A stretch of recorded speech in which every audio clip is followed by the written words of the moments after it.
জগন্নাথ স্নান যাত্রা 2026 মাহাত্ম্য কথা বিধি স্নান স্নান পূর্ণিমা কটা পর্যন্ত বাড়িতে কিভাবে পালন পুজো অভিষেক মন্ত্র। নমস্কার প্রিয় দর্শকবৃন্দ, ভগবানের ভরসা চ্যানেল থেকে নতুন একটি পর্বে আপনাদের সুস্বাগত। আশা করছি জগন্নাথ দেবের কৃপায় ভালো আছেন এবং সুস্থ আছেন। ভগবান শ্রী জগন্নাথ দেবের পবিত্র শুভ স্নান যাত্রা উৎসবে 29 জুন 2026 সোমবার অনুষ্ঠিত হবে। আজ আমরা এই মহাপবিত্র উৎসবের মাহাত্ম্য, এর তাৎপর্য, কিভাবে স্নান যাত্রা পালন করবেন, এই দিনে কি কি করণীয় এবং পূর্ণিমা তিথির বিশেষ গুরুত্ব, এসব বিষয়ে বিস্তারিতভাবে আলোচনা করব। শাস্ত্রে বর্ণিত আছে, যে ভক্ত আন্তরিক ভক্তি ভরে ভগবান শ্রী জগন্নাথ দেবের স্নান যাত্রা মহা উৎসবে অংশগ্রহণ করেন, ভগবানের মহা অভিষেক স্থাপন করেন এবং অথবা সেই মহা অভিষেকের দর্শন করেন, তিনি অপরিসীম পুণ্য লাভ করেন। এমনকি এই মহা উৎসবের দর্শন ও সেবার ফলস্বরূপ জন্ম মৃত্যুর বন্ধন থেকে মুক্তি লাভের আশীর্বাদ প্রাপ্ত হয়। তাই 29 জুন 2026 সোমবার আপনারা ভগবান শ্রী জগন্নাথ দেবের এই পবিত্র স্নান যাত্রা মহা উৎসবে অংশগ্রহণ করুন। প্রাচীন কাহিনী অনুসারে প্রথম মন্বন্তরে ব্রহ্মার মানসপুত্র মহর্ষি এই বিশেষ যজ্ঞের আয়োজন করেছিলেন। তার একান্ত আকাঙ্ক্ষা ছিল যে ভগবানের সাক্ষাৎ দর্শন লাভ করা। সেই যজ্ঞের পরম ফলস্বরূপ এই জ্যৈষ্ঠ মাসের পূর্ণিমার তিথিতে ভগবান শ্রী জগন্নাথ আবির্ভূত হন। সেই কারণে এই পূর্ণিমা তিথি ভগবান শ্রী জগন্নাথ দেবের আবির্ভাব তিথি এবং স্নান যাত্রা মহা উৎসব হিসেবে পরম শ্রদ্ধার সঙ্গে পালিত হয়। আবির্ভূত হওয়ার পর ভগবান সকল ভক্তকে নির্দেশ দিয়েছিলেন, তোমরা সুগন্ধিযুক্ত শীতল ও পবিত্র জল দিয়ে আমাকে স্নান করাও। এর ফলে তোমাদের মন ও প্রাণ পবিত্র হবে, সকল মনোবাসনা পূরণ হবে এবং সমস্ত পাপ রাশি দূরীভূত হবে। ভগবানের এই দিব্য নির্দেশ লাভ করে দেবগণ ও ঋষিগণ সমগ্র কলসে পবিত্র ও সুগন্ধিযুক্ত জল দ্বারা ভগবান শ্রী জগন্নাথ মহা অভিষেক সম্পূর্ণ করেন। সেই ঐতিহ্য আজও স্নান যাত্রা মহা উৎসব হিসেবে ভক্তি ভরে পালিত হয়ে আসছে। পরবর্তীকালে ব্রহ্মারও বংশ পরম্পরায় জন্মগ্রহণকারী মহাপুণ্যবান রাজা ইন্দ্রদুম্ন ভগবান স্বপ্ন দেশে লাভ করেন। সেই নির্দেশ অনুসারে তিনি জ্যৈষ্ঠ মাসের পূর্ণিমা তিথিতে ভগবানের প্রতিষ্ঠা করেন। তখন চতুর্থ মূর্তি রূপে ভগবান শ্রী জগন্নাথ, শ্রী বলরামভদ্র, দেবী সুভদ্রার এবং শ্রী সুদর্শন চক্র প্রকাশিত হয়। এই দিব্য আবির্ভাবের স্মরণে প্রতি বছর জ্যৈষ্ঠ পূর্ণিমা স্নান যাত্রা মহা উৎসব অত্যন্ত আড়ম্বর ও ভক্তিভরে উদযাপিত হয়। রাজা ইন্দ্রদম্ন প্রতি বছর জ্যৈষ্ঠ মাসের পূর্ণিমা তিথিতে অত্যন্ত আড়ম্বর ও ভক্তিভরে ভগবান শ্রী জগন্নাথ দেবের স্নান যাত্রা মহা উৎসব আয়োজন করতেন। এই পবিত্র দিনে তিনি 108টি পবিত্র কলসের সুগন্ধিযুক্ত জল দ্বারা ভগবানের মহা অভিষেক সম্পন্ন করতেন।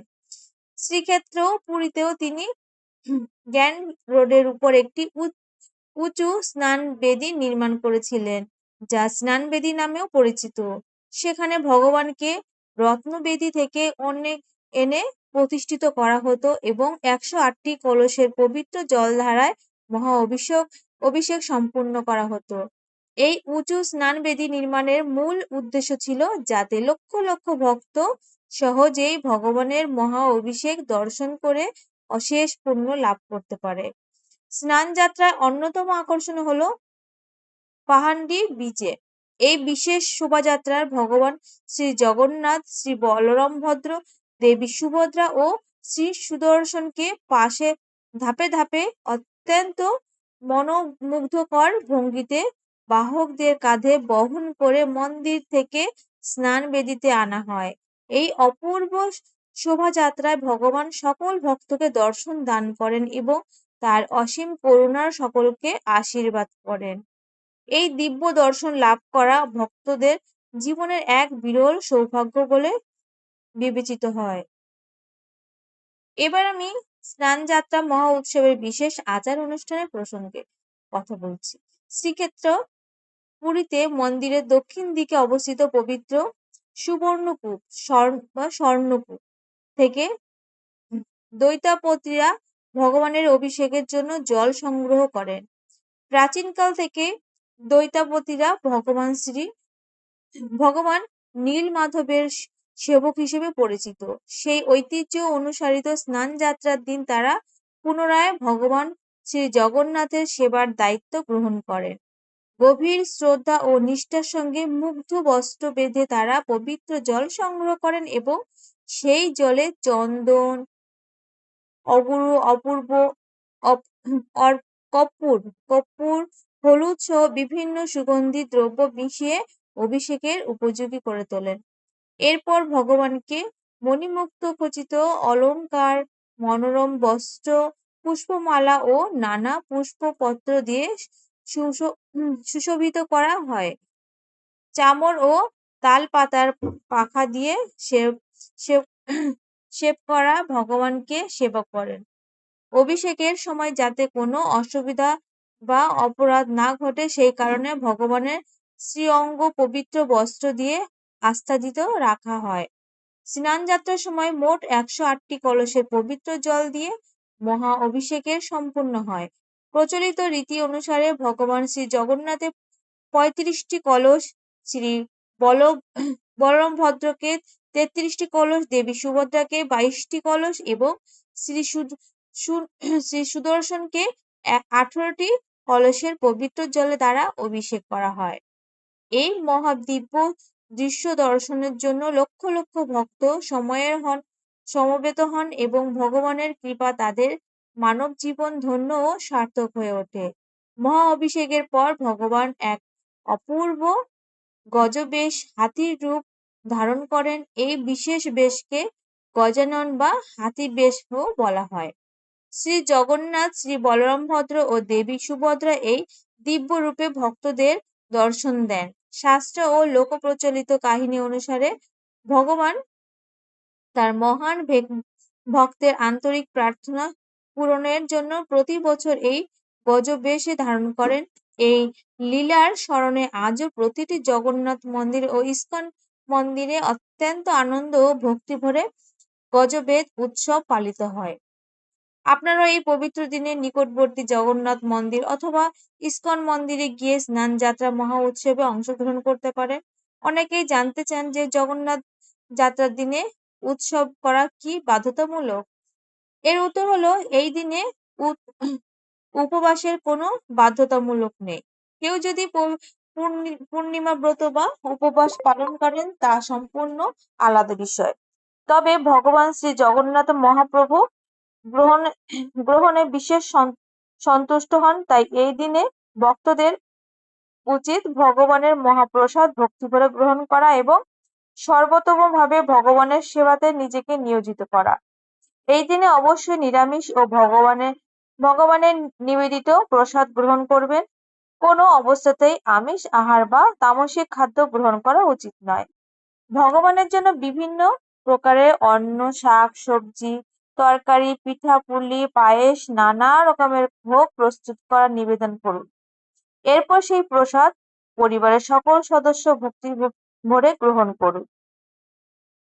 যাদের গৃহে ভগবান শ্রী জগন্নাথ, শ্রী বলরামভদ্র, দেবী সুভদ্রা ও শ্রী সুদর্শনের বিগ্রহ বা ছবি রয়েছে তারা ঘরেই স্নান যাত্রা অভিষেক সম্পূর্ণ করতে পারেন।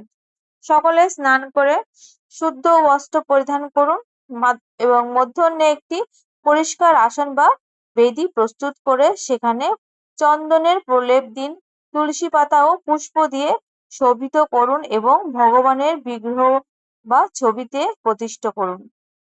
এরপর শঙ্খ, মাটির পাত্র, পিতলের পাত্র বা অন্য কোনো পবিত্র পাত্রে পঞ্চামৃত, পঞ্চদ্রব্য, যেখানে প্রয়োজন পঞ্চফলের রস এবং বিশুদ্ধ জল প্রস্তুত করে ভগবানের অভিষেক করুন। পুজোর শুরুতে আসন নিবেদন করে নিম্নলিখিত মন্ত্র উচ্চারণ করে নেবেন। ইদম আসনম শ্রী জগন্নাথ দেবাং নমঃ। ইদম আসনং শ্রী বলদেবায় নমঃ।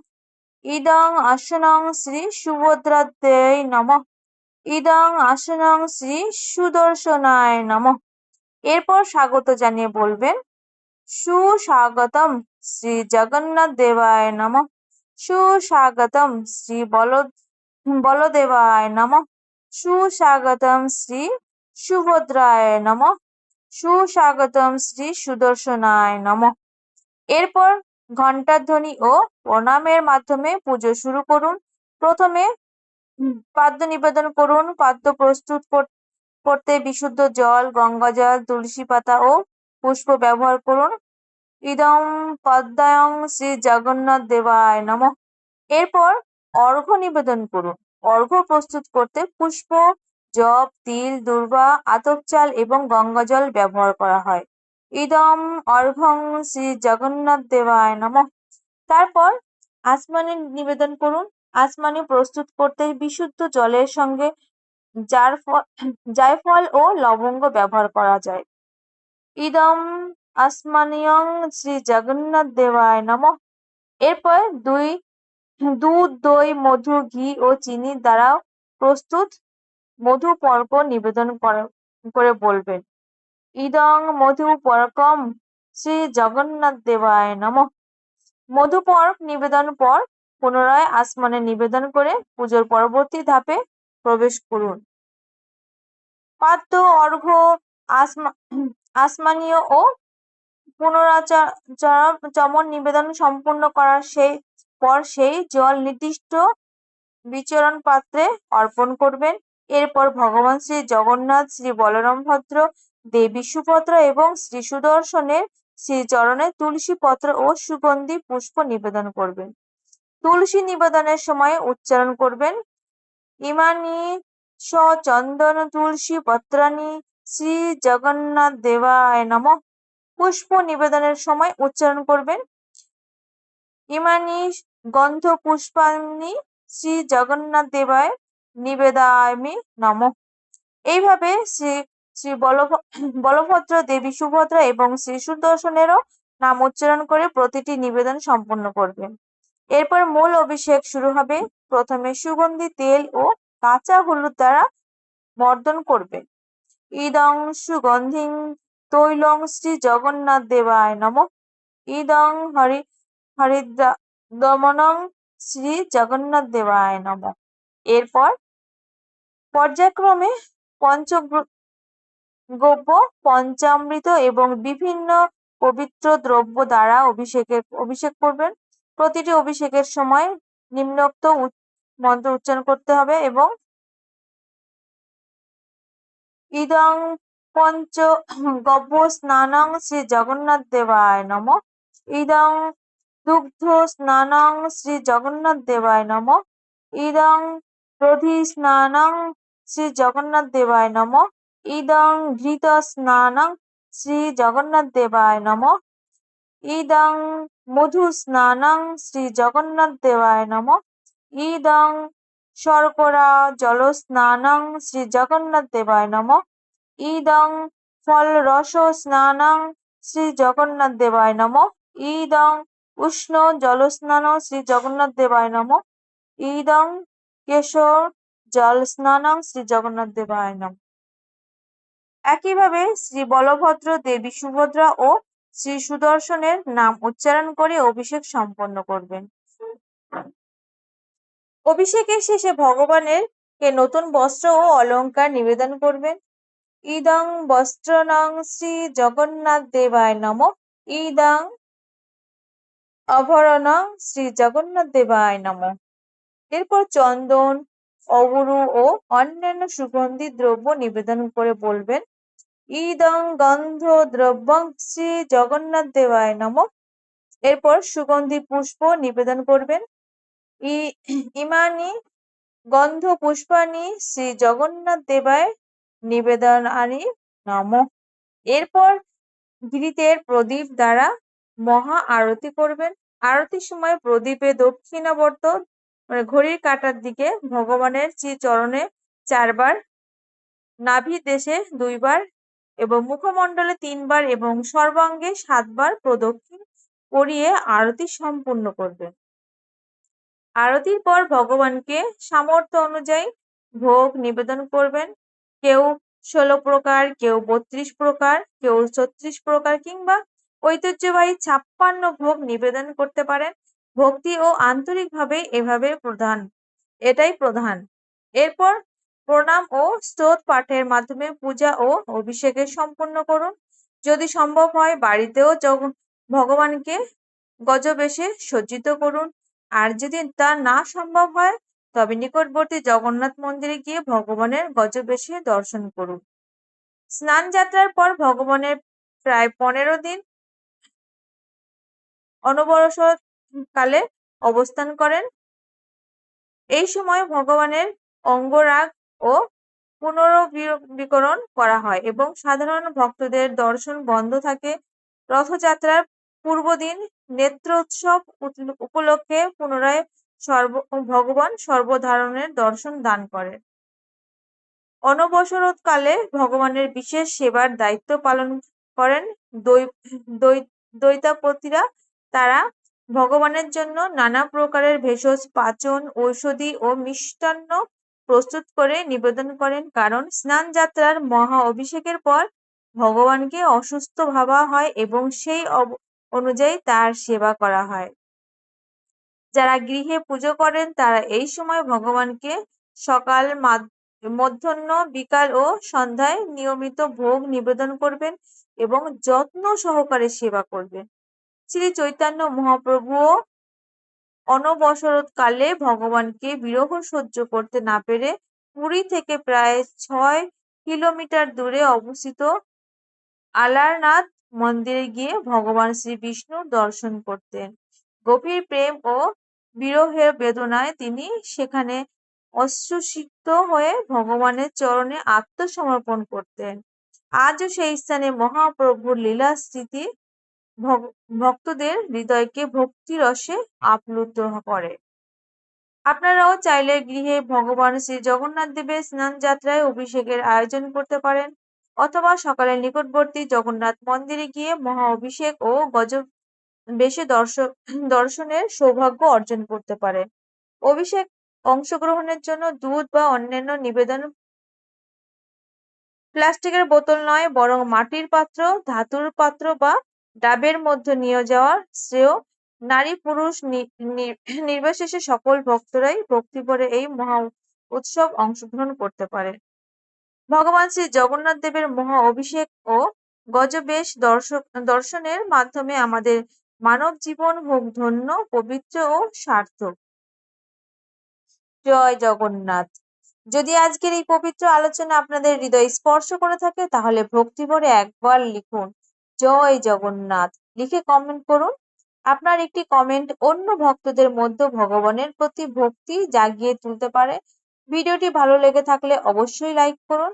আপনার প্রিয়জন, আত্মীয় স্বজন ও সকল ভক্তদের সঙ্গে শেয়ার করুন যাতে তারাও শ্রী জগন্নাথ দেবের অসীম কৃপা ও মহিমা সম্পর্কে জানতে পারেন। আর যদি এখনো আমাদের পরিবারের সদস্য না হয়ে থাকেন তাহলে অবশ্যই এক্ষুনি চ্যানেলটি সাবস্ক্রাইব করে পাশে থাকা বেল আইকনটি চাপুন। তাহলে সনাতন ধর্ম, শ্রী জগন্নাথ দেব, শ্রীকৃষ্ণ, রাধা রানী, অন্যান্য দেব দেবীর মহিমা, ব্রত, পূজা পদ্ধতি, একাদশী এবং ধর্মীয় কাহিনী নতুন ভিডিও সবার আগে আপনার কাছে পৌঁছে যায়। ভগবান শ্রী জগন্নাথ দেবের অসীম কৃপা আপনাদের ও আপনাদের পরিবারের সকলের উপরে সর্বদা বর্ষিত হোক। সকলের জীবন সুখ, শান্তি, সুস্বাস্থ্য ও সুসমৃদ্ধিতে ভরে উঠুক। জয় জগন্নাথ। হরে কৃষ্ণ। রাধে রাধে।